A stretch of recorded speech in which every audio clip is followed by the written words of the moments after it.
Saluton, saluton, kai bonvenon de nove al mia YouTube kanalo. Do mi hodiaŭ ŝatas paroli al vi pri burunda teo. Do mi montros al vi pri kiel oni preparas ĝin kaj faros etan historion pri burunda teo.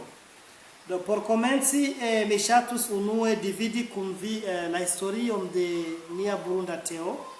Char en nia kutimo la teo do ne estas kutima trinkaĵo. Oni nur trinkas ĝin matene, sed por aliaj landoj, ĉefe angl-parolaj landoj, do oni trinkas ĝin ĉiam antaŭ tagmeze, post tagmezo, sed ĉe ni estas nur matene, do oni nomas ĝin ĉaj. Kaj la vorto ĉaj venis de araboj, kiuj unue enirigis la teon en Burundo tra la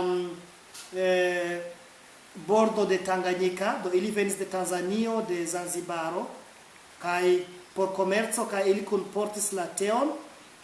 Kaj post loĝantoj de kiuj loĝas ĉe la bordo de Tanganyiko prenis tiun trinkaĵoj kaj kompreneble estis iom bongusta kaj ili decidis kreskigi ĝin, sed bedaŭrinde ĝi estis apud la lago Tanganyiko,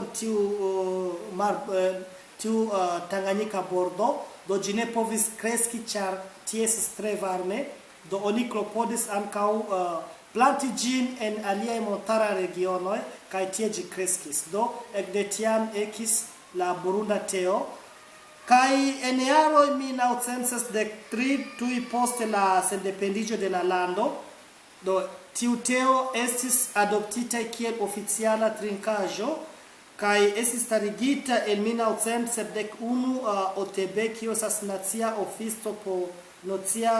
oficejo por teo, kaj tiu industrialigis la teon. Kaj post do ĉiuj terkultivistoj kiuj kultivadis la teon do faris asocion kaj eniris en tiu novkreita instanco OTB. Do tiel estas. Do tio estas la historio de nia teo. Kaj nun mi volas montri al vi kelkajn specojn de teo kiu ni havas. Do unue estas tiu speco kiu estas vendita ĉie en vendejoj de Burundo, kaj tio estas tre malmulte kosta, do kelkaj diras ke ĝi estas la tria kvalito, do ĝi estas por ĉiuj, do ĉiuj povas aliri tiun teon, kaj la dua speco estas tiu estas de OTB, vidas OTB tiu ofico por teo en Burundo, kaj ankaŭ tio estas iomete multekosta kompare al tiu, ĉar tiu teo estas dua kvalito, laŭ kion oni diras, kaj poste venas tiu teo de Golden Tea, do Golden Tea venas kaj do prenas la rajton, aĉetas la teon de OTB kaj enpakas kaj ankaŭ vendas ĝin.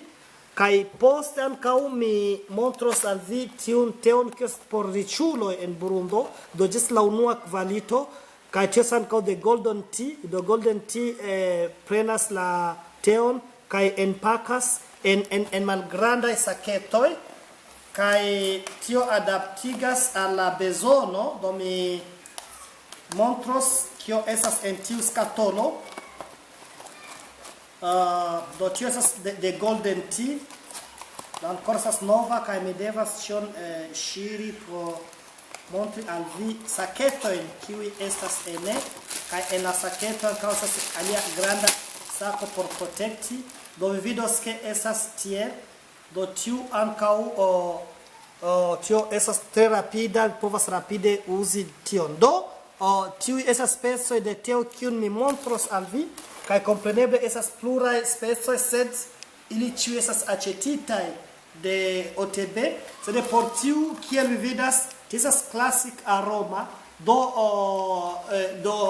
estas klasik aroma tie, do ĝi estas aromigitaj kaj do donas tre bonan odoron, kiam vi gustumas kaj bonan guston. Do Mi havas gaston hodiaŭ, estas vizitanto kaj nia kutimo por visitantoj oni donas al vizitanto oni donas teon kaj do oni diskutas ĉirkaŭ la teo. Ĉefe vespero ĉar jam pluvis, estas iomete malvarme, do devas varmigi ŝin per teo. Do tiel kaj mi jam preparis varman akvon.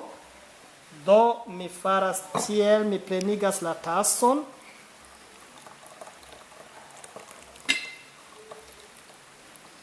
En ordo, tiel. Kaj poste mi prenas lakton. Vi povas trinki sen lakto aŭ kun lakto. Sed prefere oni metas lakton por aldoni pli da guston. Kaj depende de kion ŝi ŝatas, mi aldonas ankaŭ sukeron.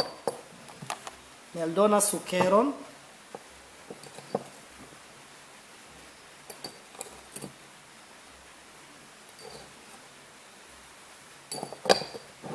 Do ni tre trinkas sukeron. Ĉar ŝi ankoraŭ estas tro juna, ŝi ne havas problemon pri diabeton kaj alia malsano, ŝi povas trinki eĉ kaj ankaŭ alia kutimo nia, ĉar mi vidis ke en Eŭropo kaj en aliaj evoluintaj landoj do oni ne plenigas la tason, sed ĉe ni oni plenigas tason, do oni ne duonigas, oni devas plenigi.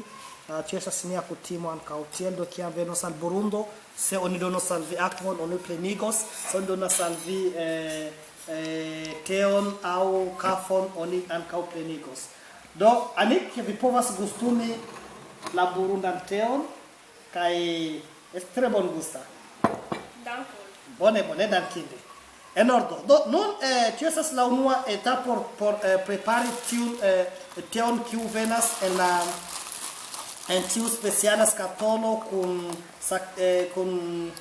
etaj sakoj en ĝi por plifaciligi la uzadon. Nun ni volas prepari tiun kutiman teon kiun ĉiuj trinkas.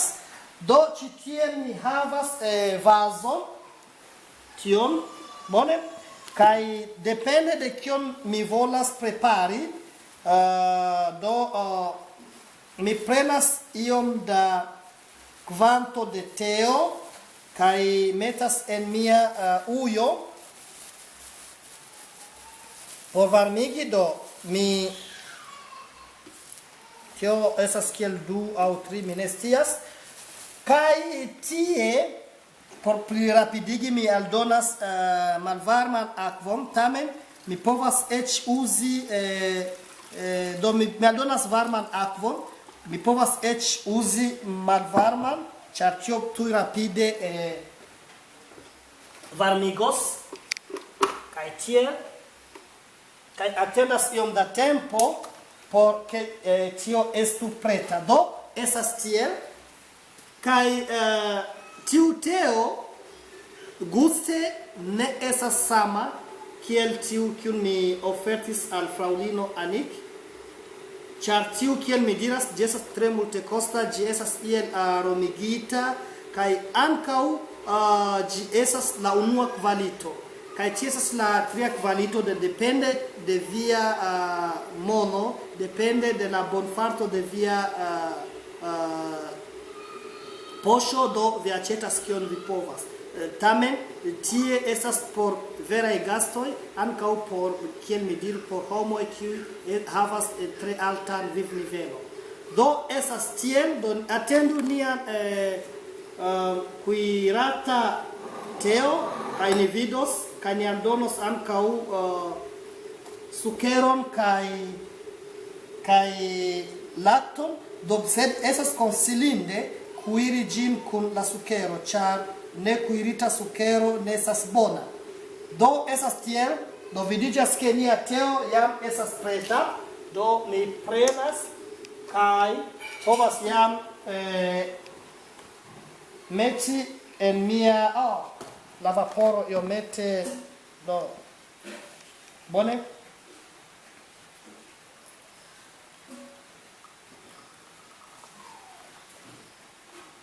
Tiel, ni vidu.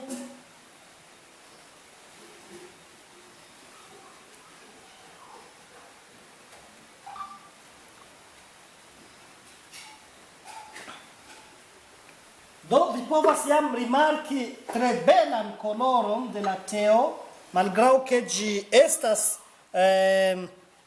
ne de la bona kvalito, vi povas rimarki ke tiu koloro estas tre bona kaj donas apetiton al iu ajn. Do nun mi aldonas sukeron kaj iom da lakto.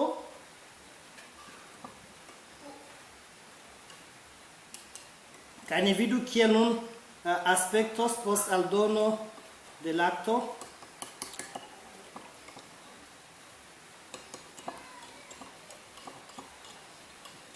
En ordo, do ni vidu kiel nun aspektas nia teo. Do esas tiel. Do kiel aspektas nia teo, vi vidas ke nun estas tre bon kaj kompreneble tre bon gusta. Do esas tiel, karaj, kaj bonan apetiton, bonvenu kaj gustumu kun mi. Kiom bon gusta. Bonege, do karaj, mi esperas ke mia video, mia filmeto ne enuigis vin, kaj mi esperas ke vi ankaŭ povis vidi kiel estas la burunda teo. Do mi donas al vi rendevuon al mia proksima video. Ĝis